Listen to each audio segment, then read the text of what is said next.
ETV Bharat news ടൈമിലേക്ക് സ്വാഗതം. മുഖ്യമന്ത്രിയുടെ മകൾ വീണ വിജയന്റെ എക്സാലോജിക് കമ്പനി ഉൾപ്പെട്ട മാസപ്പടിയിൽ ED കേസെടുത്ത് അന്വേഷണം തുടങ്ങി. അന്വേഷിക്കുന്നത് കൊച്ചി എൻഫോഴ്സ്മെന്റ് ഡയറക്ടറേറ്റ് യൂണിറ്റ്.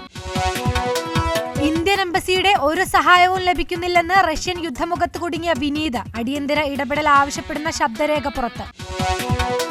യുക്രൈനിൽ അകപ്പെട്ട 4 മലയാളികളിൽ 2 പേരെ ഉടൻ നാട്ടിലേക്ക് കൊണ്ടുവരാനുള്ള നടപടികൾ ആരംഭിച്ചതായി കേന്ദ്ര വിദേശകാര്യ സഹമന്ത്രി വി മുരളീധരൻ. റഷ്യയിൽ നിന്ന് മടങ്ങാനുള്ള യാത്രാരേഖകൾ ഇന്ത്യൻ എംബസി തയ്യാറാക്കുകയാണെന്നും പ്രതികരണം. മദ്യനയ അഴിമതിയുമായി ബന്ധപ്പെട്ട് പറയാനുള്ളതെല്ലാം ഡൽഹി മുഖ്യമന്ത്രി അരവിന്ദ് കെജ്രിവാൾ നാളെ കോടതിയിൽ വെളിപ്പെടുത്തുമെന്ന് ഭാര്യ സുനിത കെജ്രിവാൾ. 250 റെയ്ഡുകൾ നടത്തിയിട്ടും ഒന്നും കണ്ടെത്താനായിട്ടില്ലെന്നും സുനിത. രാമേശ്വരം കഫേ ബോംബ് സ്ഫോടന കേസിൽ ചെന്നൈയിലെ വിവിധ ഇടങ്ങളിൽ NIA റെയ്ഡ്. പ്രതികൾ നേരത്തെ താമസിച്ച ഇടങ്ങളടക്കം പരിശോധന 5 സ്ഥലങ്ങളിൽ. BJP സർക്കാരിന്റെ അടിത്തറ അഴിമതി വിരുദ്ധതയാണെന്ന പ്രചരണം ഇലക്ടറൽ ബോണ്ടിലൂടെ തകർന്നുവെന്ന് CPM സംസ്ഥാന secretary MV Govindan. Electoral bond ജനാധിപത്യത്തിന്റെ അടിസ്ഥാന മൂല്യങ്ങളെ തന്നെ തകർക്കുന്നതെന്നും വിമർശനം.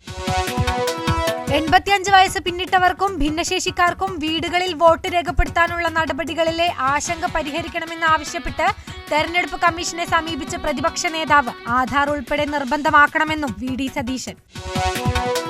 ഫ്ളാറ്റിൽ മരിച്ച നിലയിൽ കണ്ടെത്തിയതിനു പിന്നാലെ തിരുവനന്തപുരം മെഡിക്കൽ കോളേജിലെ യുവ ഡോക്ടറുടെ ആത്മഹത്യാക്കുറിപ്പ് ലഭിച്ചു. മടുത്തതിനാൽ ജീവിതം അവസാനിപ്പിക്കുകയാണെന്ന് പരാമർശം. വെറ്ററിനറി സർവകലാശാല VCയുടെ ചുമതല ഡോക്ടർ KS അനിലിന് നൽകി ഗവർണർ. ശ്രീനാരായണ ഗുരു ഓപ്പൺ സർവകലാശാല VCയുടെ അധിക ചുമതല ജഗതി രാജിന്. IPL-ൽ ചെന്നൈ സൂപ്പർ കിങ്സിനെതിരായ മത്സരത്തിൽ തോൽവി വഴങ്ങിയ ഗുജറാത്ത് ടൈറ്റൻസ് ക്യാപ്റ്റൻ ശുഭ്മാൻ ഗില്ലിന് തുടർ പ്രഹരം. മത്സരത്തിലെ കുറഞ്ഞ ഓവർ നിരക്കിന് 12 ലക്ഷം പിഴ വിധിച്ച അധികൃതർ.